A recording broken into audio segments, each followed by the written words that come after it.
Good morning mga kol, and for today's video mga kol, pag-uusapan natin ang mga unit ni Dudong Lagan Surplus TV, no. So nandito tayo sa Cagayan, no.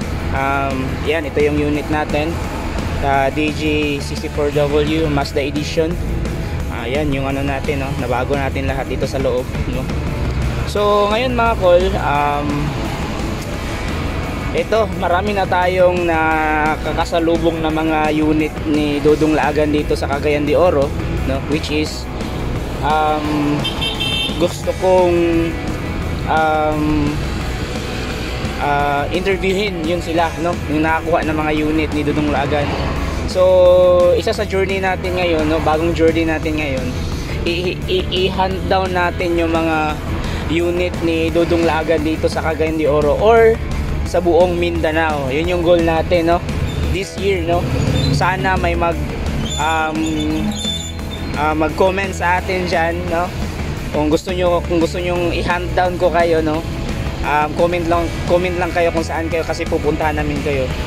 Isa lang, i-interviewin ko lang kayo kung ano nang experience nyo sa mga unit ni Dudong Lagan, no, para din makita ng public na kung gaano katibay or kasulit yung mga unit ni Dudong Lagan. Walang bias, walang halong-halong bias yan, no. Kung ano yung na-experience nyo sa mga unit ni Dudong Lagan, yan, baka hindi tayo pareho na experience ba, kasi sa akin, okay lang sa akin, wala akong problema.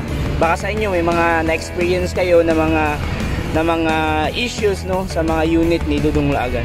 So I'm hoping, no, na may mag-comment sa atin para i-hand down kayo.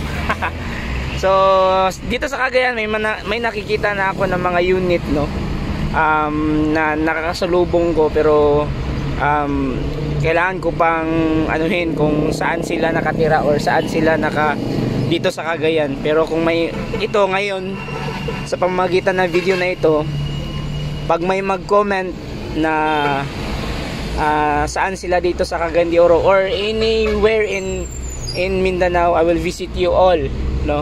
I will visit you all para ilagay ko kayo sa content ko, para ma-interview ko kayo sa mga na-experience nyo sa unit ni Dudong Lagan, or may na-upgrade kayo kagaya ko, may na-upgrade ko na yung unit na to, from yung ignition nya naging push button na, and then ito yung monitor na touchscreen, Android yan siya, 10 inches, at saka may scanner tayo, no. Yan. So actually marami pa akong i-upgrade, no, so stay tuned, no. Pero yun yung goal natin, no, this year, na may tayo, kasi ito naman yung purpose ng natin, channel natin, no, to review all DS64W na mga unit ni Dudong Lagan Surplus TV, at saka sa ibang mga unit dyan, no. Yan lang, and good morning mga kol. Don't forget to like and subscribe sa ating YouTube channel para updated kayo sa journey natin sa mga TA. Yan, thank you and bye bye.